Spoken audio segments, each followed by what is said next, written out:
안녕하세요. 고급회계 수강생 여러분들. 5장 지배기업 지분율의 변동 중에 종속기업의 자기주식 처분 교재로는 474쪽의 3.2절부터 설명하겠습니다. 종속기업이 자기주식을 취득한 경우에는 지난 시간에 어떻게 연결 조정 통계를 하는지 설명이 됐죠? 오늘은 종속기업이 가지고 있던 자기주식을 처분하는 경우를 보도록 하겠습니다. 종속기업이 보유하고 있던 자기주식을 비지배주주한테 팔았어. 그럼 유통주식수가 늘어날 거 아니에요.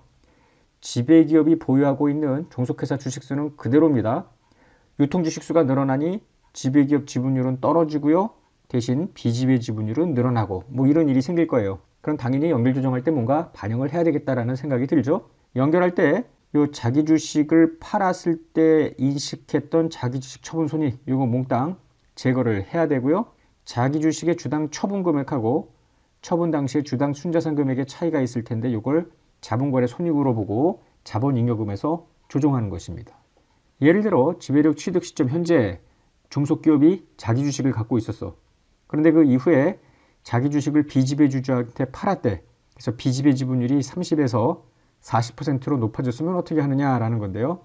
자, 종속기업 투자 지배력 취득 시점에 종속기업 자본 요거를 퉁치는 거예요. 그럼 종속기업 투자가 있고요. 요렇게 자기 주식까지 포함된 요게 지배력 취득 시점에 종속기업의 자본인데 이 중에 30%가 비지배고 70%랑 퉁쳐서 영업권 뭐 이렇게 나온 겁니다. 지배력 취득 시점부터 단기 초까지 종속기업 순자산이 바뀔 수 있죠. 그 중에 30% 다시 비지배 지분 이거는 항상 1번과 2번 분기에는 원래 하던 대로고요. 자, 자기 주식을 팔았대. 처분 손실이 발생됐다고 보자고요.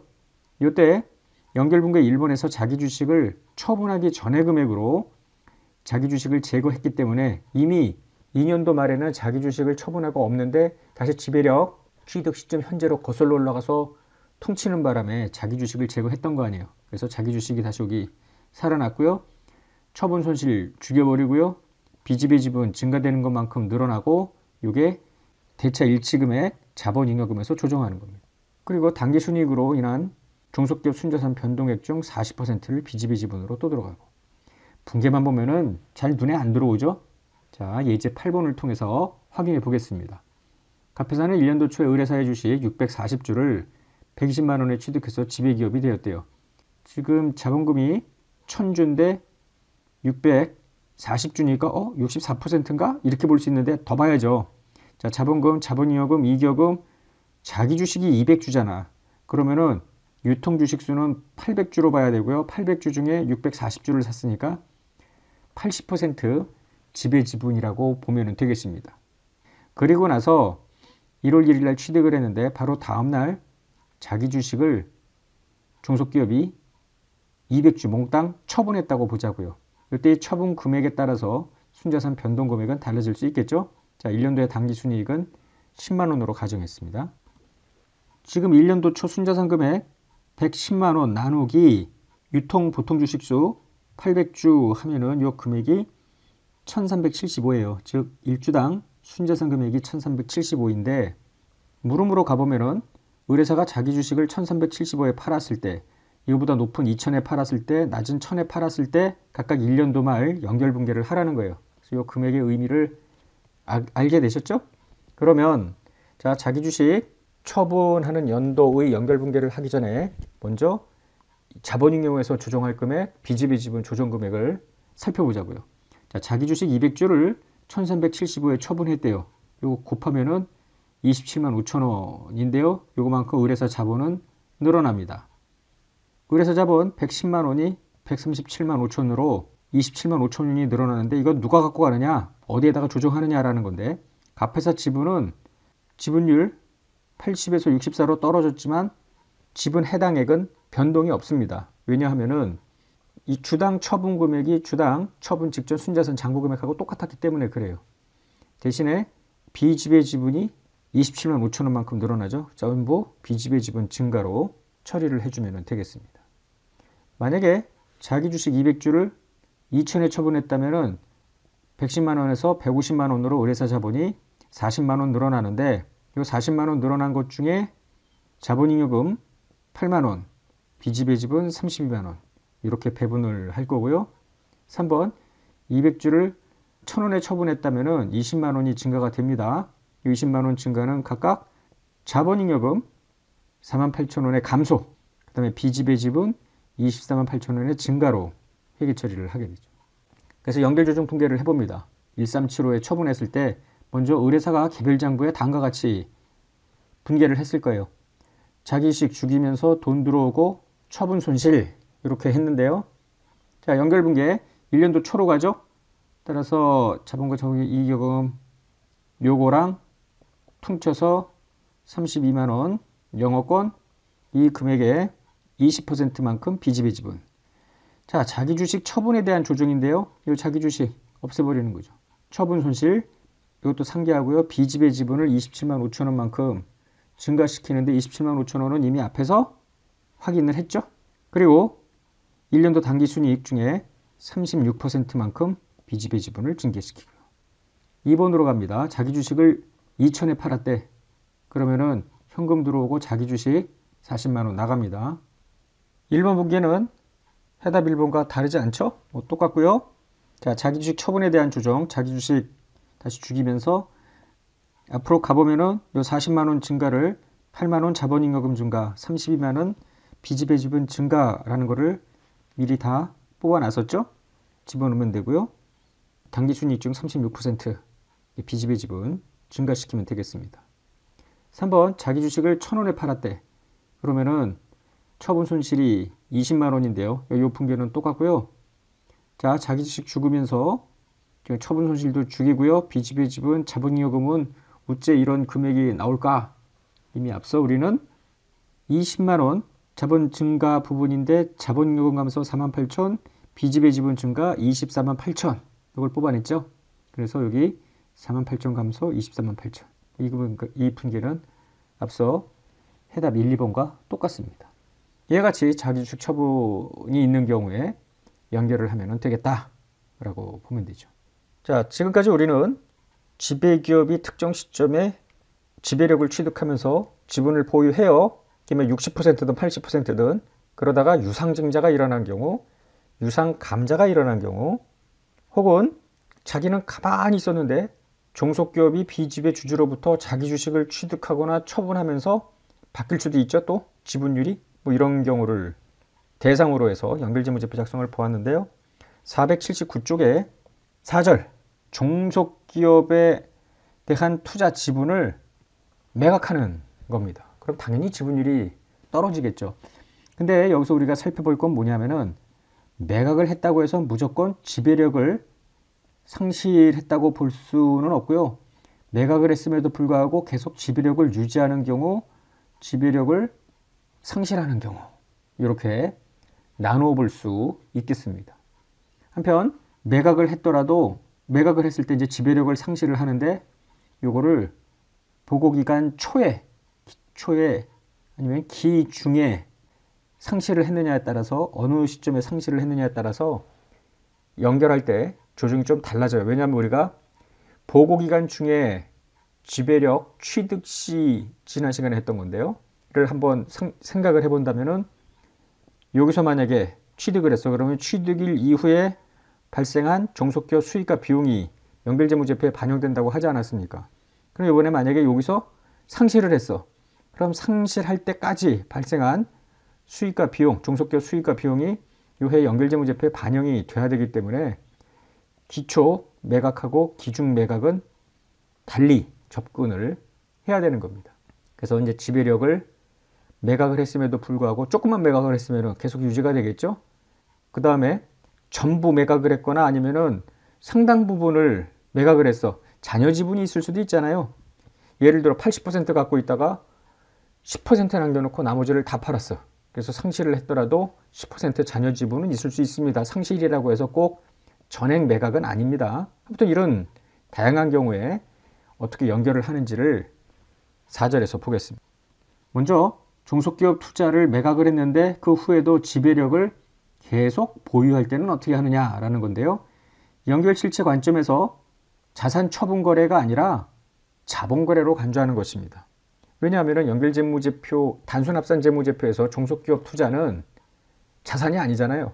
자본의 상계 자본하고 상계를 해야 될 것이기 때문에 일부만 처분을 했으면 그걸 자산의 처분으로 보지 않고 자본거래로 간주하는 겁니다. 마치 자기 주식의 처분을 자산 처분으로 보지 않는 것과 같은 개념으로 생각을 하면 되겠죠. 어쨌거나 개별장부에 종속기업 투자를 팔면서 인식한 처분 손익은 개별장부에서는 이것이 투자자산의 매각으로 회계 처리하더라도 연결해서는 자본거래이기 때문에 이걸 자본잉여금으로 대체하는 연결주종을 해야 합니다. 따라서 처분이익이 있었다면 자본잉여금 증가, 처분 손실이 있었으면 자본잉여금의 감소로 이와 같은 연결주종 분계를 추가로 하자라는 것이죠. 그런데 종속기업 투자를 매각을 하면은 지배기업 지분율이 떨어지니까 반대로 비지배 지분율이 늘어나요. 그래서 매각하는 그 순간에 비지배 지분 증가분만큼 증액을 시키는 것이 또 하나 필요합니다. 이때 왜 종속기업 투자를 왜 증가시키느냐? 그 이유는 뭐냐면은 일반 분계를 할 때 종속기업 투자를 예를 들어 80% 갖고 있다가 60%로 떨어졌다고 가정을 해봐요. 그러면은 단기 말에는 어쨌거나 60% 지분이지만 일반 분기할 때는 최초 지배력 취득 80%로 하여 대변으로 종속기업 투자를 다 죽였잖아. 너무 많이 죽였으니까 20%에 해당되는 종속기업 투자를 살리는 거죠. 그리고 그거만큼 비지배 지분을 늘리는 이런 조정을 하는 겁니다. 이런 일들은 전부 다 단기 말을 기준으로 하지 않고 지배력을 취득하는 시점을 기준으로 해서 종속기업 투자와 종속기업 자본을 상기하기 때문에 이런 일이 생기는 겁니다. 한편 위에 분계를 할 때 차변과 대변이 불일치할 수도 있어요. 대변도 그렇고 차변도 그렇고 이 자본잉여금에서 조정을 하는 것으로 생각을 하면 되겠습니다. 모든 것이 자본 거래이기 때문에 그래요. 종속기업 투자를 일부 매각을 하더라도 지배력을 계속 보유하고 있기 때문에 관련 영업권은 제거하지 않는 것이 좋겠다라는 겁니다. IFRS는 지배력을 상실하는 경우에만 종속기업 투자와 관련된 영업권도 연결재무제표에서 제거하는 것이죠. 그래서 지배력을 유지하고 있기 때문에 일부 매각 시에는 제거하지 않아야 된다. 이것이 본서 저자의 판단입니다. 이제 9번을 풀어볼게요. 종속기업 주식을 일부 매각한 후에도 지배력을 유지하는 케이스인데 갑회사는 1년 초에 의뢰사 발행 주식의 800주 중 80%인 640주를 96만 원에 취득하여 지배기업이 되었습니다. 1년 초 현재 의뢰사 순자산의 장부 금액은 100만 원, 자본금 80만 원, 이익여금 20만 원인데 공정가치와 동일하대요. 의뢰사의 1년도 순이익은 10만입니다. 2년도 순이익은 15만. 배당금 지급을 포함한 자본거래는 없었고요. 이후 종속기업 투자의 처분은 다음에 독립된 세 가지 경우에 따라서 발생했노라 이렇게 보는 거예요. 자, 세 가지 경우를 들여다보면 갑회사는 처음부터 640주 80%를 갖고 있었다고 했죠. 640주 총 800주 중에 근데 의뢰사 주식 160주를 25만 원을 받고 연결실체 외부로 팔았대요. 그러면 이 640주가 480주로 바뀌죠? 160주 팔았으니까. 근데 800주는 그대로기 때문에 여기는 80%, 여기는 60% 이렇게 지분율이 떨어질 거예요. 대신에 비지배 지분율이 20% 늘어나겠네. 어쨌거나 이 25만 원을 받고 처분이익 만 원을 인식을 했다 이렇게 됐는데 이 처분이익 만 원은 어떻게 된 거냐면 우리가 유추해 보건데 80% 지분을 96만 원에 샀다고 했잖아요. 그럼 96만 원 중 80% 중 20%만큼 매각을 했으니 이게 장부 금액은 24만 원이었을 거란 말이죠. 그런데 25만 원에 팔았으니 만 원만큼 처분이익을 인식했다 이렇게 확인할 수 있겠습니다. 이번에는 경우 2인데요. 갑회사는 2년 초에 의뢰사 주식 160주를 25만 원을 받고 팔았는데 이걸 누구한테 팔았냐면 을한테 팔았대. 의뢰사가 자기 주식을 사는 거나 다름이 없잖아요. 갑은 이때 팔면서 처분이익 만 원을 인식했는데요. 갑회사는 의뢰사 주식을 매각한 후에도 지배력은 계속 유지를 한대요. 60% 지분이 있으니까. 의뢰사는 2년도 말 자기 주식을 160주 계속 보유하고 있는 상황입니다. 경우 3은 경우 2와 동일한데 무엇만 다르게 해나왔냐면 2년도 말에 갑으로부터 취득한 자기 주식 160주를 연결실체 외부에 25만 원을 받고 매각했다라고 보는 겁니다. 상황을 아시겠죠? 차이가 무엇인지. 오름을 보면 세 가지 경우별로 2년도 말에 갑회사가 연결재무제표를 작성할 때 해야 될 분계를 해보자라는 겁니다. 자, 세 가지 경우별로 의뢰사 순자산의 장부금액 잔액하고 비지배 지분을 한번 제시를 해보는데요. 의뢰사 순자산의 장부금액은 일단 1년도 초에 100만원, 1년도 말에 110만원. 2년도 초에는 경우 1은 아무 일도 없었고요. 경우 2에서는 종속이, 즉 의뢰사가 자기 주식을 취득한 케이스였죠. 25만원에. 그러니까 85만원으로 줄어든 거예요. 경우 3도 같은 개념 아닙니까? 85만원.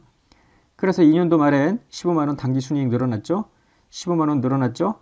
여기는 15만원의 당기순이익 늘어났을 뿐만 아니라 자기 주식을 외부에 팔았으니까 이 케이스랑 순자산 금액이 같아질 수밖에 없겠습니다.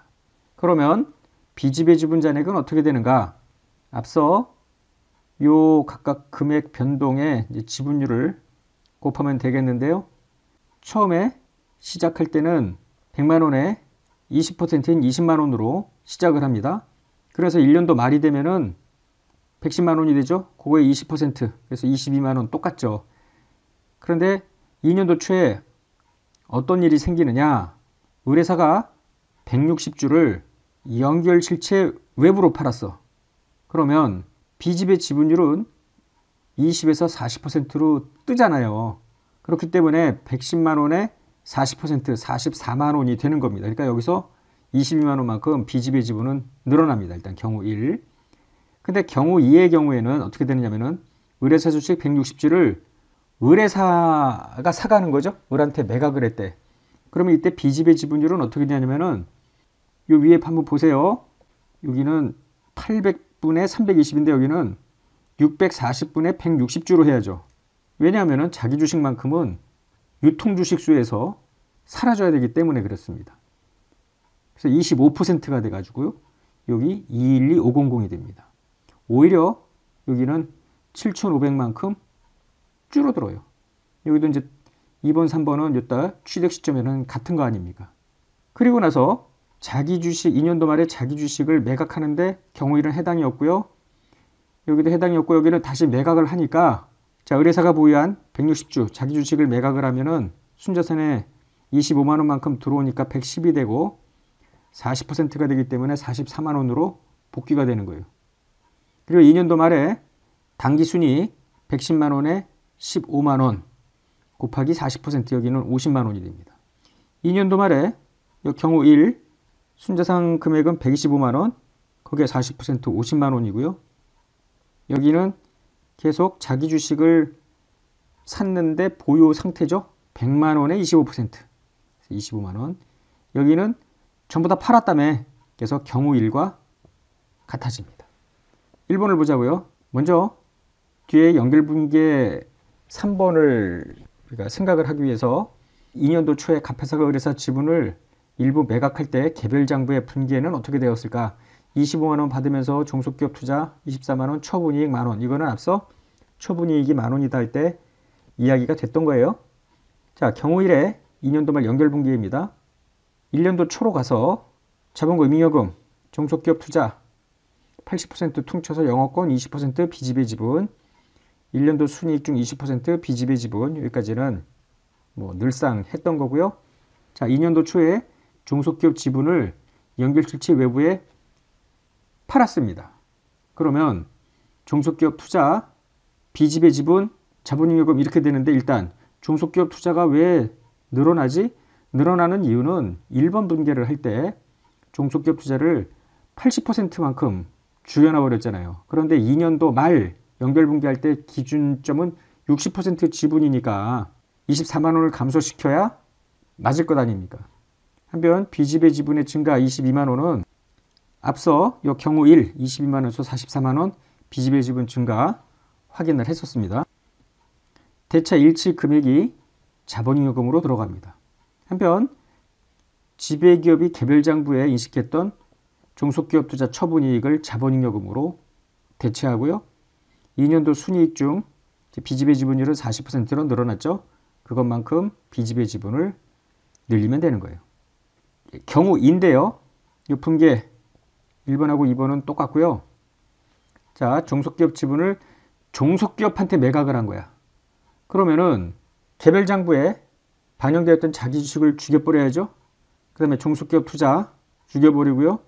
비지배 지분 감소는 앞서 여기에서 7,500 감소 뽑아냈었습니다. 대체 일치금액 자본잉여금에서 조정하고요. 종속기업 투자 죽이면서 인식한 처분이익을 자본잉여금으로 대체합니다. 마지막 분기에 당기순이익의 비지배 지분율 25%죠. 비지배 지분을 귀속시키면 되는 거죠. 이번엔 경우 3인데요. 1, 2번 분기에는 앞서 동일하고요. 3번 2년도 초에 종속기업 지분을 매각할 때 종속기업이 자기 주식을 연결실체 외부에 매각할 때 각각 한번 보면은 7,500 감소 다시 매각을 했으니까 22만 7,500 해가지고 결국은 경우 1과 같아집니다.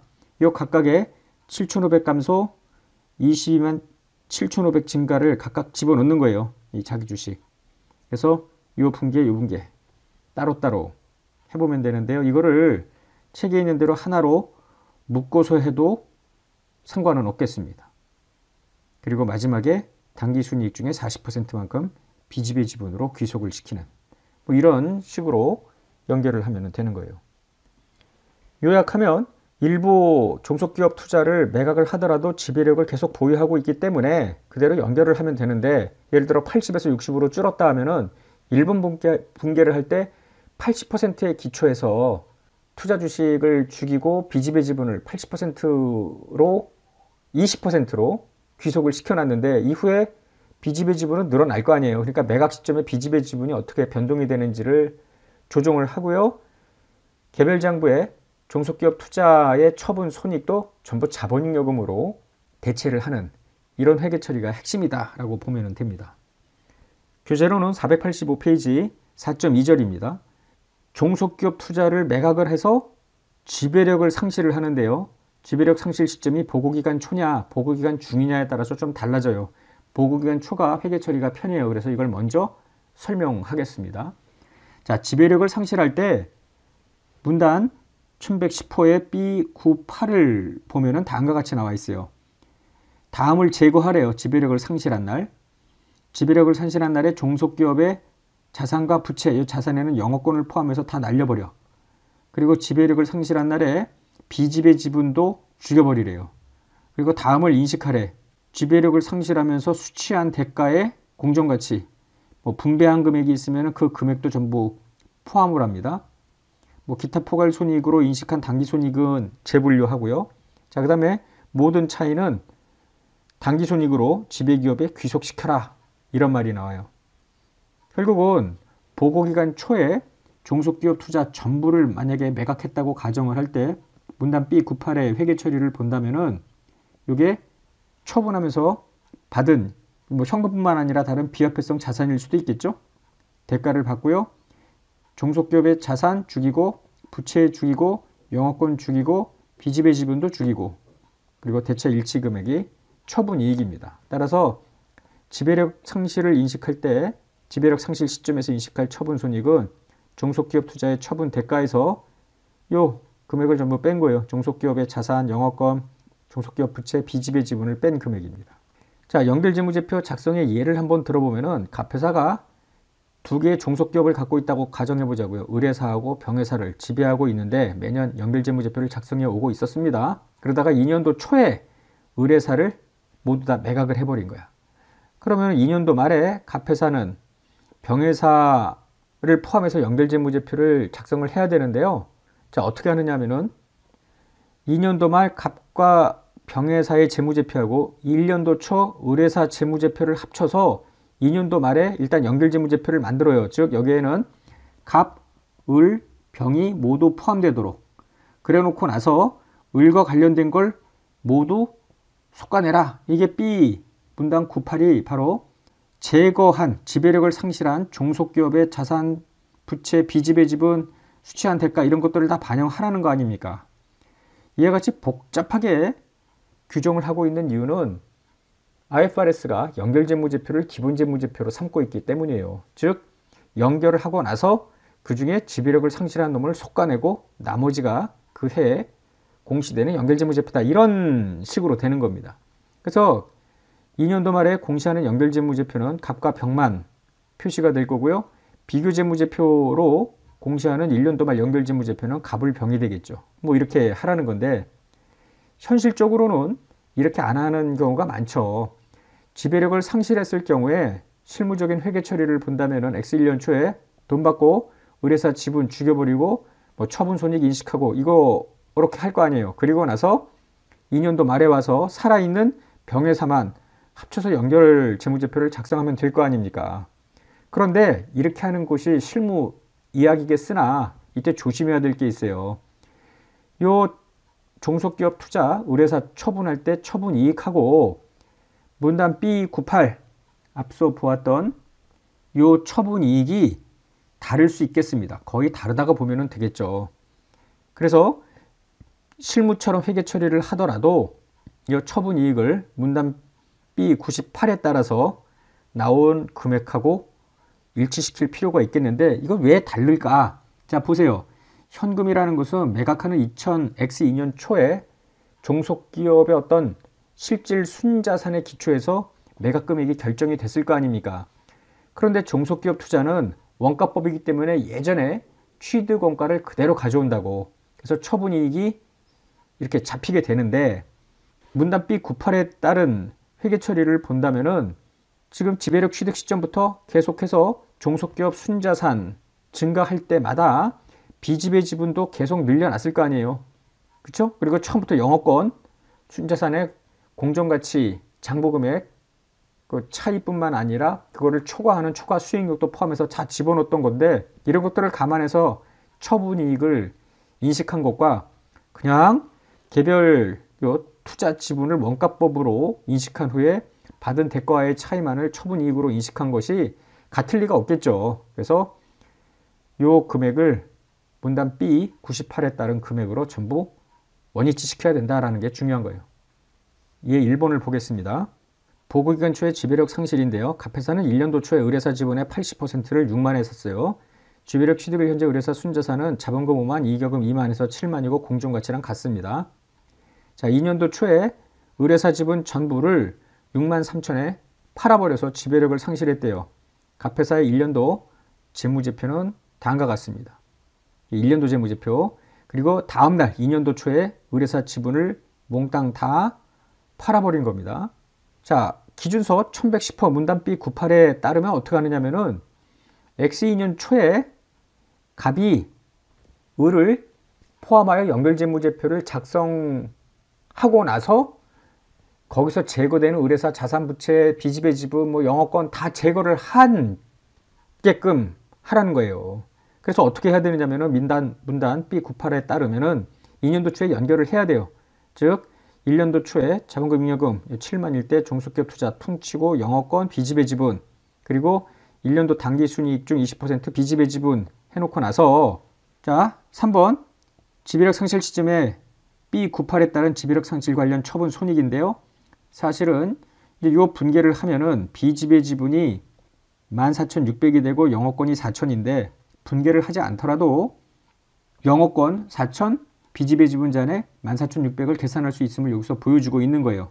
그리고 지배력 상실과 관련 처분 손익은 63,000원에 팔았잖아요. 그때 의뢰사 자산, 의뢰사 부채, 영업권, 비지배 지분 다 빼버리면은 600의 처분이익이 나온다. 이렇게 따로 계산할 수도 있습니다. 이거를 분계로 표시하면은 현금 63,000, 의뢰사 자산, 부채, 영업권, 비지배 지분하면 처분이익이 600이 나오는 것입니다.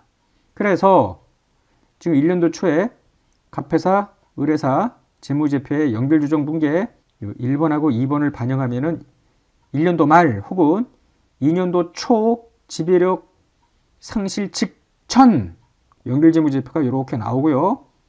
3번 분계, 지배력 상실에 대한 분계를 추가로 반영을 하면 최종 재무제표가 이와 같이 나오게 되는 거예요. 이 최종 재무제표는 결국 갑회사 홀로 남게 되죠. 그래서 이 600이라는 처분 이익이 손익계산서에 2년도 손익계산서에 표시되는 것이 중요한 건데요. 실무에서는 어떻게 할 거냐면은 갑회사가 종속기업 투자를 2년도 초에 처분한 다음에 더 이상 연결재무제표를 작성 안 할 거 아니에요. 이제 종속회사가 하나도 없으니까. 그래서 갑이 2년도 초에 종속기업 투자를 처분하면서 3천만큼 처분이익을 인식하고 끝났을 거다. 그리고 더 이상 연결을 안 할 거다라는 것인데, 문제는 뭐냐면 이 개별장부에 인식했던 3천하고 방금 전에 끝났던 요 지배력 상실에 따른 문단 B98에 따라 인식한 처분이익이 여기는 600, 개별장부에서 만약에 실무대로 한다면 3천, 2,400의 차이가 발생이 돼요. 어째 2,400의 차이가 있느냐? 이 차이는 1년도 의뢰사 당기순이익 3,000원 중 지배기업 지분이 가져간 게 2,400이에요. 그거만큼 차이가 날 수밖에 없습니다. 왜냐하면 여기서는 요거를 종속기업 투자를 원가법으로 인식을 했기 때문에 그 금액을 그대로 가져갔는데, 이 받은 대가에는 관연도 이익 나는 것만큼 더 반영이, 이전 대가에 반영이 됐을 거 아닙니까? 그래서 더 많이 받게 되는 것이고요. 이 케이스에서는 비지배 지분을 비롯해서 다 여기에 반영이 됐으니까 요거는 순수하게 600만 처분 이익이 남는 것이죠. 따라서 2,400의 차이만큼을 요 처분이익에서 조정을 해주는 거예요. 이렇게 처분이익은 600만 들어가줘야 됩니다. 따라서 지금 갑회사 장부에다가 좀 전에 처분 분계를 반영을 하면은 3천만큼인데 이게 잘못됐다는 거 아니야. 그래서 B98로 조정하기 위해서 2,400만큼 다시 조정하면 최종 재무제표가 이와 같이 나오는데요. 이 최종 재무제표는 앞서 갑과 을을 연결하고 나서 지배력 상실 분계를 하여 만든 최종 재무제표와 똑같다라는 거예요. 어떻게 하든 간에. 여러분들이 이 점을 잘 인식하시고 이 강의 다 듣고 나서 복습하면서 계속 보고 또 보고 또 보고 해야 되는 거예요. 자, 오늘 강의는 여기까지 하는데요. 더 나가지 않고 여러분들이 복습 시간을 좀 충분히 갖기 위해서 더 이상 진도는 나가지 않겠습니다. 자, 끝내겠습니다.